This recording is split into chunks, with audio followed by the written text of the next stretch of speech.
J'ai pas mal de cartes qui vont sur une personne qui aime à la base tout ce qui est épicurien, tout ce qui est gastronomie, tout ce qui concerne la boisson, même les alcools, le vin, manger.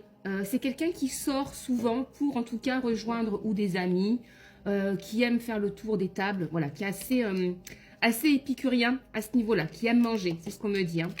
Donc il peut avoir un peu de poids. Ouais. Qui peut avoir des taches de rousseur aussi. En tout cas, pas mal de taches au niveau du visage ou du corps. Ouais, c'est ce qu'on me dit. Hein. Quelqu'un qui peut être complexé même par rapport à son apparence physique, en fait. Par rapport à vous. Ça rappelle me dire par rapport à vous. Parce que vous ressortez comme étant une beauté. Ou en tout cas plus jolie, plus esthétique, plus soignée que lui. J'ai l'impression que lui, c'est quelqu'un qui... je dirais pas qu'il se laisse aller. Mais c'est quelqu'un qui est plutôt cool ou baba cool dans sa façon de s'habiller, d'être. Alors que vous, vous paraissez un petit peu plus élégante, un peu plus sophistiquée. Et chez lui, ça crée une hantise au niveau de la société. Il se sent mal à l'aise. Ouais, il se sent pas là à votre hauteur, en fait. C'est quelqu'un qui est très triste. On a beaucoup de tristesse, vous voyez. 2 cartes qui ressortent sur la tristesse. Je ne peux pas tout savoir, mais pour moi, il y a peut-être 1 mois ou 1 semaine, il y a eu une conversation entre vous deux où vous lui avez laissé un message disant, faisant le bilan. On est en vibration numéro 5. Pour moi, c'est le bilan. Vous faites le bilan, vous avez tiré vos leçons de votre passé, de cette histoire amoureuse.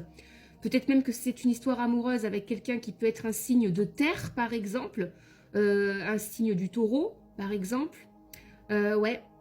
Et taureau, vierge, capricorne. C'est vous, hein, peut-être ce signe-là. Et il y a beaucoup de tristesse. Ça peut concerner les gémeaux aussi.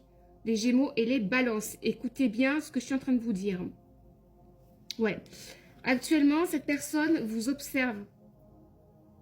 Vous observe sur Internet. C'est quelqu'un qui n'habite pas à côté de chez vous. Ça peut être un signe d'eau.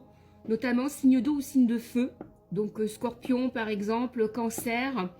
Ouais, ou lion. Et cette personne ressent le besoin de partir, à moins que ce soit vous qui ressentiez actuellement le besoin de partir. Ce questionnement de est-ce que ça vaut la peine de rejoindre mon autre? Est-ce que ça vaut la peine de déménager pour lui? Ou inversement, est-ce que ça vaut la peine que je quitte tout, que je mette des choses sur l'autel du sacrifice pour conjoindre, pour m'unir à cette femme? Ouais, on est sur une personnalité, alors c'est ce qu'on a à peine de me dire, hein, sur un homme qui actuellement a pris des congés ou est en vacances. Ouais. Qui est sur l'amorce possiblement d'aller sur un voyage, un déplacement, peut-être même pour vous rejoindre, pour vous voir. Truc de dingue. Ouais. C'est quelqu'un qui ne supporte plus, waouh, j'ai envie de pleurer, le monde sans vous. Qui ne peut pas se faire à l'idée que cette relation meurt. Qui ne peut pas se faire à l'idée que vous puissiez avancer chacun respectivement dans vos vies, en sachant qu'un jour ou l'autre vous allez mourir et que vous n'aurez jamais vécu cette relation affective entre vous. Cette éternité entre vous. Hein. Moi, on me parle d'un amour d'éternité. Hein. Il y a quelque chose qui va dans les flammes jumelles, hein, les âmes sœurs, les flammes jumelles. Actuellement, c'est quelqu'un qui en a marre de sa vie. Ouais. Qu'est-ce qu'on veut me dire sur cette personne d'autre? Qu'est-ce qu'il veut vous dire? C'est quelqu'un qui a un problème actuellement, je pense professionnel ou financier. C'est très marqué au niveau du professionnel et du financier. Parce que je n'arrête pas d'entendre patiente. Patiente encore un peu. C'est pas encore le bon moment. Truc de dingue. C'est quelqu'un qui attend de décanter une situation. Peut-être même de vous faire la place, de préparer peut-être dans les jours prochains votre arrivée ou votre intégration dans une recomposition. C'est ce qu'on dit, dans une recomposition familiale. Donc il y a déjà des enfants. Cet homme veut votre réconciliation. Je souhaite être avec toi et avoir des échanges harmonieux. Je ne veux plus de faux semblants. C'est quelqu'un qui désire crever les abcès avec vous, qui veut vous avouer ses sentiments, qui est bien en fait avec vous, mais qui redoute ce sentiment de ne pas être à la hauteur. Hein. J'arrête pas d'avoir ce décalage et spirituel et physique sur des apparences. Je veux faire des projets avec toi. J'ai envie de voir plus grand avec toi. Je veux m'associer avec toi professionnellement. sur le spirituel aussi, sur l'amour. Je veux m'aligner avec toi. Je suis prêt à t'écouter. Là, il y a quelque chose, je vous dis, cette personne mature est dans la tristesse, il y a beaucoup de larmes.